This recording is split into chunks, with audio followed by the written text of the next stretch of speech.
Jeni ftuar joni parë që fakultetin e keni përfunduar në Kairo. Na tregoni pak si e morët vendimin për të shkuar në Kairo? Po si çdo maturant, kur kryen shkollën e mesme, mendon për studime.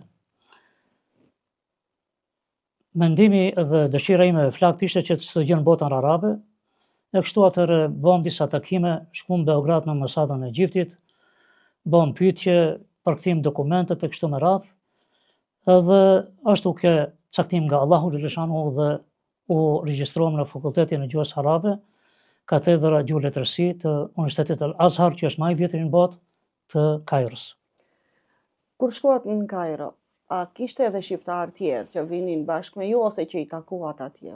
Po kishte shqiptar nga trojet shqiptare, nga Kosova kishte, nga vyset tona të Maqedonisë, nuk kishte atëherë në atë kohë nga Shqipëria, nga Bosnia dhe Hercegovina kishte, të rreth 100 studentë ishim nga ish Jugosllavia të asaj kohe.